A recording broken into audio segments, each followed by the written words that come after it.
like a Hellcat.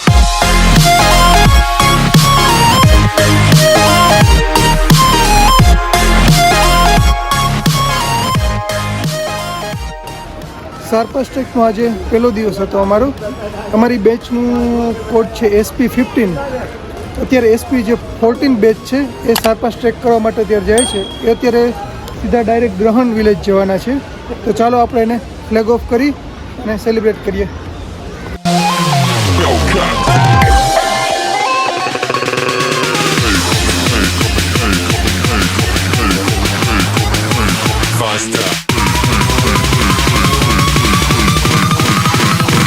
Like a Hellcat.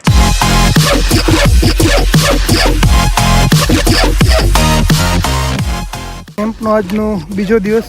સવારે already 6 કે 6:30 વાગે એક્સરસાઇઝમાં જવાનું હતું, પણ લેટ થઈ ગયો અમારે, એટલે સવારનો નાસ્તો કરી અને અત્યારે અમે 8 વાગે એક્લેમેટાઇઝ વોક માટે કેમ્પથી અબાઉટ 1000 મીટર ઉપર આવ્યા છીએ. તમને આ દેખાય છે, નીચે જે દેખાય છે એ મણિકરણ છે, અને આઈ થિંક ખબર નહીં કેમેરામાં જસ્ટિફાય થતું રેડ કલરનું એ અમારો બેઝ કેમ્પ છે. ત્યાંથી અમે અત્યારે 1000 મીટરની ઊંચાઈ ઉપર છીએ. આ બધા તમે કેમ્પર્સને જુઓ છો, બધા અત્યારે રેસ્ટ લે છે અહીંયા. આ છે પ્રિયસભાઈ. અને આ એક્લેમેટાઇઝ એટલા માટે કરાવેલું કે પહેલા દિવસે આ જે કમ્પ્લીટ કરી લે એ કાલથી સાર્પાસ ટ્રેક ઉપર જઈ શકશે.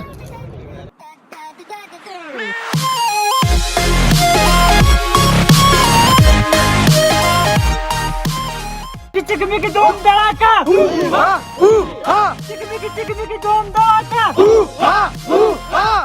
चिकमिकी धूम धड़ाका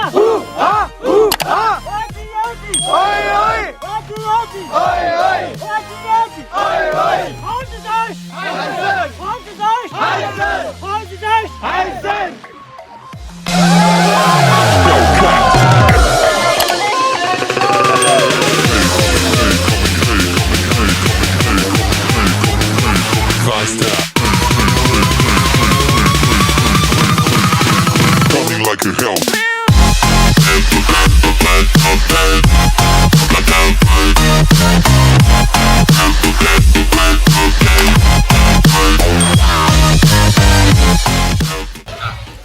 અત્યારે અમે આવીએ છીએ મણિકર્ણ મહાદેવના મંદિરે, અને અમે અત્યારે છીએ મણિકર્ણ ગામમાં. આ મંદિરમાં આપણી વિશેષતા એ છે કે અહીંયા ગરમ પાણીના કુંડ છે, અને અમે લોકો પ્લાન પર પડીએ છીએ કે અમે કુંડમાં પણ નાશું. ચાલો તમને કુંડ કેવા છે અને મંદિર કેવું છે એ બતાવશું. Like a Hellcat.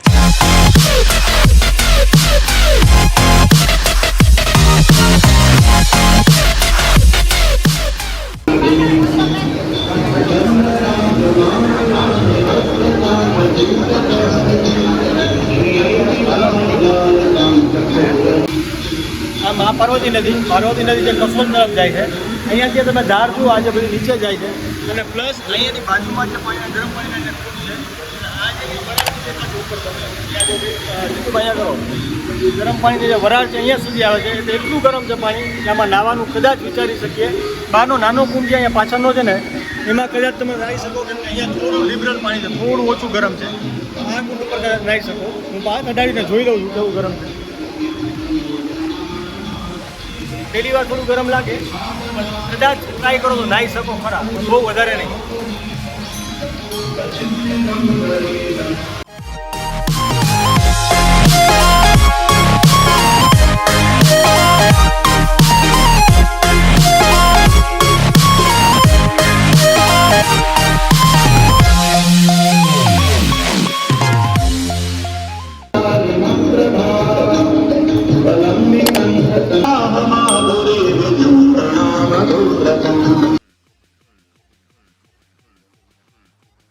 बॉडी के लिए कंफर्ट भी बनता है.